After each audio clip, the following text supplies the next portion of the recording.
Indonesian. I wanted an Indonesian Bible to master a few words of the Indonesian.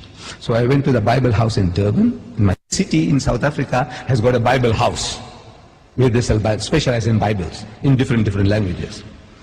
I want an Indonesian Bible. They said they haven't got it. Okay. I said, try Johannesburg. They might have it.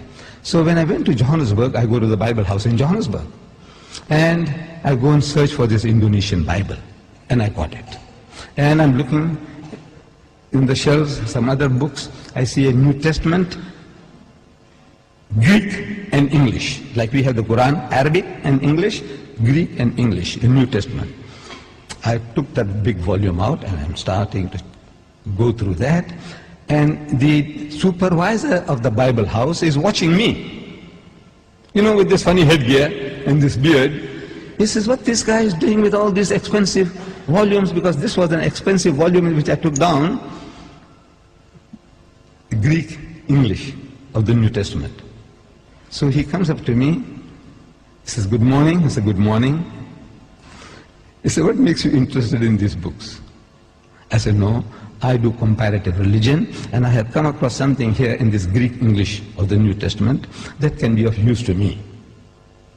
He found me an interesting character. He said, would you like to have a cup of tea with me? I said, no, I don't mind at all. So he took me into his office. I said, now, you know, we believe in Jesus. And this was something astonishing to this supervisor. And all the supervisors in South Africa of the Bible houses are retired reverends. This was a Reverend Dunkers. He's amazed. I says, you know, we believe in Jesus and in his miraculous birth. And so saying, I started repeating these verses from the Quran. That we believe. And when I read it, he said, no, this is the same like my book. What you are saying now, that when the good news is given to Mary, the mother of Jesus, in the Holy Quran, she says, قَالَتْ رَبِّ أَنَّ يَكُونُ لِي وَلَدٌ وَلَمْ يَمْسَسْنِي بَشَرٌ. She said, oh my Lord, how can I have a child when no man has touched me? Which means physically, sexually. No man has touched me. So the angel says, قَالَ كَذَلِكَ اللَّهُ يَخْلُقُ مَا يَشَاءُ. Even so, Allah creates what He wills. إِذَا قَضَى أَمْرًا فَإِنَّمَا يَقُولُ لَهُ كُن فَيَكُونُ. Whenever He decrees a matter, He merely says to it, be, and He wills it and the thing comes into being. So the Reverend says, man, this is the same as my book. I said, yes, on the face of it, it's the same. But if you look at it intently, you'll find the difference between my version and your version is chalk and cheese. You people know chalk and cheese? You know the difference between chalk and cheese? The Canadians didn't know. The Canadians, I'm telling you, when I went to Canada, I spoke about chalk and cheese. They didn't hear that phrase before. We, the English people in South Africa, we know, everybody knows chalk and cheese. Chalk and cheese may look like white, but it's that's poles apart. You can't eat chalk, but you can eat cheese. No? But the Canadians didn't know. The Canadians didn't know. I'm telling you. I don't know whether you people know. Difference between chalk and cheese. The poles are, in other words, poles apart. So he said, how? I said, you know, in the Holy Bible, in the Gospel of St. Luke, we are told when this good news was given to Mary, the mother of Jesus, about the birth of a Holy Son, she says, how can this thing be when I know not a man? In the biblical language, no means sex. No to know means no sexually. Not she doesn't know a man. She knows her uncle, her fathers, her neighbors. Surely she knows other men. But no. No in the biblical language means sex. In the Quran it says, no man has touched me. Again, it means not touched me, means had sex. Both the Quran and the Bible are saying the same thing. The replies to them are revealing.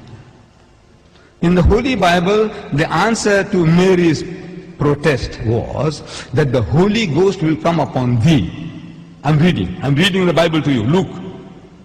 The Holy Ghost will come upon thee, and the power of the Most High will overshadow thee. Now that gives you a mental picture. The Holy Ghost is a person. That's what the Christians say. The Father is a person, the Son is a person, and the Holy Ghost is a person, but they're not three persons, but one person. I don't know whether you heard that expression before. But He's a person. This Holy Ghost will come on Mary. How? See, it gives you in your mind. It makes you think how. like a man and a woman, like a bull and the cow. How? The Almighty will overshadow her. How? No, it gives you a mental picture. So I'm suggesting that it gives you a mental picture. How? The Holy Ghost will come on her. We know it's a miracle. We agree it's a miracle. But the language that you're using, the language is down to earth language. The Quran says, وَإِذَا قَضَى أَمْرًا فَإِنَّمَا يَقُولُ لَهُ كُن فَيَكُونُ. For God to create Jesus without a human father, he says, kun, he says, be, and it is. For him, it's just to will it, and he comes into being. So, I'm asking the Reverend, I said, now between these two versions, we are both trying to say the same thing. We are both trying to give the same message, that he was born miraculously. There's no doubt about that. But I said, which version would you prefer to give to your daughter? The Quranic version or the biblical version? We are both trying to say the same thing. He said, he bowed his head down in shame, and he said he would prefer to give the Quranic version. This is Reverend Dunkers, the head of the Bible Society in Johannesburg.